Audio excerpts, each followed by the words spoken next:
नहीं कलि करमन भक्ति विवेकु, राम नाम अवलंबन एकु। कलिकाल में जो भगवान को प्राप्त करने का सबसे सरल साधन है ना, वो है परमात्मा के नाम का सुमिरन, नाम जप। जितना हो सके उतना भगवान का सुमिरन करते रहना चाहिए, चाहे रोटी बनाते समय या बर्तन धोते समय या खेत की सिंचाई करते समय। दुकान में बैठे हैं, ग्राहक नहीं आ रहा है तो कोई बात नहीं, भगवान का नाम जपते रहिए। कुछ नहीं होगा तो कम से कम एक कमाई तो होगी, नाम जप की कमाई। दुनिया का सारा साम्राज्य बना बना के इकट्ठा कर करके आप रखे हैं ना, साथ जाने वाला नहीं है, ना आपके ना हमारे। और ये गलतफहमी बहुत दूर तक, बहुत दिन तक भेजे में, बुद्धि में भरी रहती है कि 1 करोड़ 2 करोड़ हम भी इकट्ठा कर लेंगे, फिर लेके सीधे जाएंगे स्वर्ग लोग। वहां किसी का जाता नहीं है। मेहनत करता है पिता और मौज करता है पुत्र। हम तो कहते हैं अपने बच्चे को सिर्फ शिक्षा दीजिए। शिक्षा देने के लिए घर बेचना पड़े, जमीन बेचना पड़े, कुछ भी करना पड़े, मजदूरी करना पड़े, ठेला पे सामान बेचना पड़े, अपने बच्चे को शिक्षित करने के लिए सब कुछ कीजिए। लेकिन ये सोचिए कि इतना कमा ले, इतना कमा ले कि हमारा लड़का होकर लड़का भी एकदम सुखी रहे। ये समझदारी नहीं है। ये तो ठीक ऐसे ही है कि भरोसा ही नहीं अपने नस्ल पे। हाँ, हम जिसको जन्माए वो काबिल है, काबिल नहीं इसलिए उसके लिए और उसके बच्चे के लिए इकट्ठा करके मरेंगे हम। अपने बच्चे को शिक्षित कर दीजिए, और यदि आपने घर बना के उसको दे दिया है तब तो बहुत अच्छी बात है। उसके बाद क्या करना है? जितना पैसा कमा के दबा के रखें सब तीर्थ यात्रा में खर्च करिए, ठीक है, कथा सुनने में खर्च करिए, कहीं कोई दीन दुखी है उसकी मदद करने में खर्च करिए, कहीं कोई धर्म कार्य हो रहा है उसमें मदद करने के लिए खर्च करिए। हम लोग का स्वभाव बहुत उल्टा है। 50,000 60,000 पेंशन पाएंगे, लेकिन जब पंडित जी से पूजा कराने बैठेंगे तो लगेगा कहाँ के कंजूस आदमी, कहाँ के गरीब आदमी, बस 1-1 रुपया 2-2 रुपया 100-100 रुपया 50-50 रुपया चढ़ाएंगे और बाकी सब बचा के रखेंगे अपने बच्चे के लिए, क्योंकि निकम्मा है, खुद तो कर नहीं पाएगा, तो पिताजी की बची हुई धनराशि पे पूरी जिंदगी जिएगा। अभी सुन के लोग चुभ रहा होगा। हम सबके लिए कह रहे हैं, ये जो धर्म कार्य में हम खर्च करते हैं ना, उसे 2 चीज होता है। एक तो हमारा सन्मार्ग जो है उत्तम होता है, और दूसरा यश बढ़ता है। यश, अच्छा कार्य करने वाले को दुनिया जानती है, और मोटरी भर पैसा दबा के मर गए कोई नहीं जाना। पहले के राजा महाराजा देखिए क्यों धर्मशाला बनवाते थे, अस्पताल बनवाते थे, स्कूल बनाते थे। क्यों? क्योंकि जब वो नहीं रहेंगे तो जाना जाएगा, फलाने राजा फलाने सेठ ने यह बनाया था। और करोड़ों रुपए हैं आपके पास, आपने कुछ समाज को दिया नहीं तो कौन जानेगा। आपके पास करोड़ रुपए नहीं, कोई बात नहीं, अरे 10,000 है, 5,000 है, 2,000 है, कोई मंदिर ऐसा दिखे आसपास जहां पंखा नहीं लगा है तो 1,500 रुपए का पंखा आता है, जाइए वो में अपन नाम लिखवा के टांग दीजिए। उसके 2 फायदे होंगे, कोई आएगा श्रद्धालु तो उसको हवा मिलेगा, चला के बैठ के ध्यान करेगा, और दूसरा देखेगा कौन लगवाया पंखा। हाँ, स्वार्थ से ही कुछ अच्छा काम कर लीजिए, कोनो बहाने कुछ अच्छा काम होना चाहिए।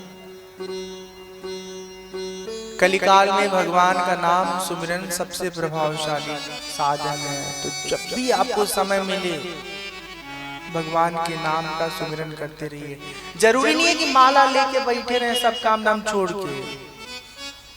जो हमारा कार्य जरूरी कार्य है उसको करते हुए भी मन में सुमिरन करते रह सकते हैं। आप कहेंगे दुद्दू काम एक बार में कैसे होगा, करना भी नहीं चाहिए।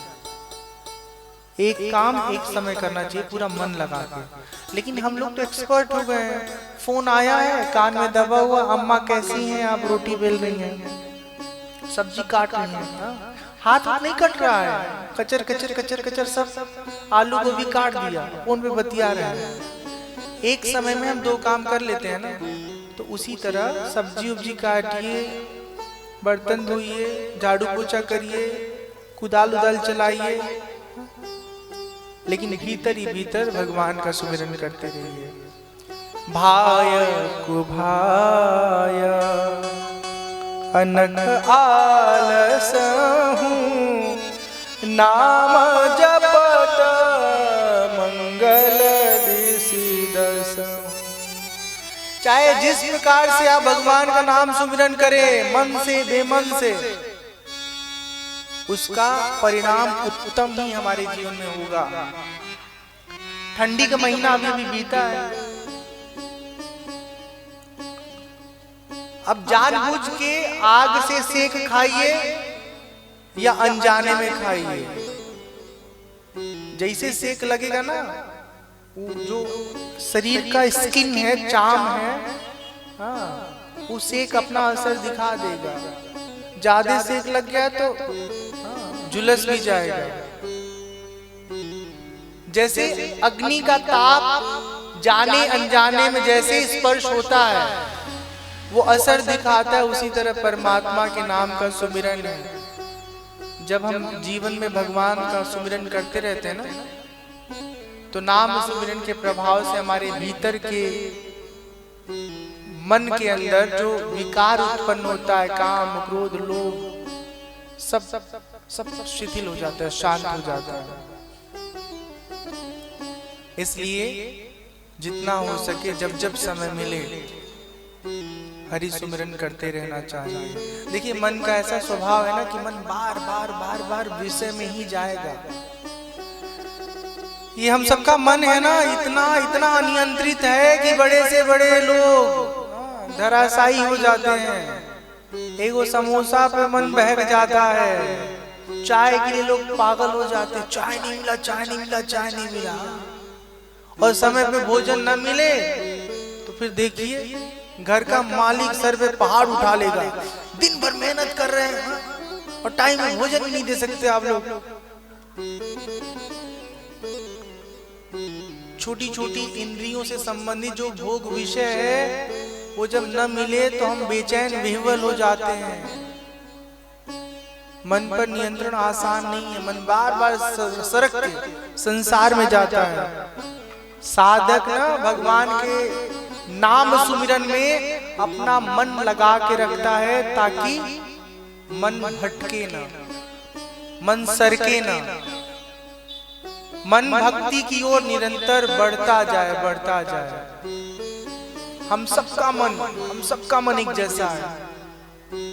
इतना आसान नहीं है उसको अनुशासित कर पाना। लेकिन एक आपने सुना होगा दोहा, करत करत अभ्यास से जड़मति होई सुजान, रसरी आवत जात से सिल पर पड़त निशान। अब रसरी जो रेसे का सूत का होता है, उसमें इतनी ताकत थोड़ी कि पहाड़ काट दे, पत्थर काट दे। लेकिन जो पुराने जमाने में आपने देखा होगा, कुएं में पानी भरते थे, उसकी रस्सी एक जगह बांधी होती थी, खींचते खींचते खींचते खींचते वो कुएं का जो धार है किनारे का, वो कट सा जाता था। तो अभ्यास जब करते हैं तो कठिन से कठिन कार्य भी संभव हो जाता है। हम आपको एक आखिरी बात बता रहे हैं, मन को नियंत्रित करने के लिए बहुत कठोर नियम बनाना पड़ेगा। 4 बजे उठना है तो उठना है, बस एक बार उठने का अभ्यास हो जाएगा, फिर हम सबका जो जीवन काल खंड है ना और बड़ा हो जाएगा। आज हम सब लोग 6 बजे 7 बजे 8 बजे सो के उठते हैं। काम करने के लिए जो 10-12 घंटे चाहिए मिलता ही नहीं है। 2.5-3 घंटे खाली खाने में नहाने में खर्च हो जाते हैं। जो सुबह उठते हैं उनका जीवन काल, उनका जो कालखंड है वो बड़ा हो जाता है।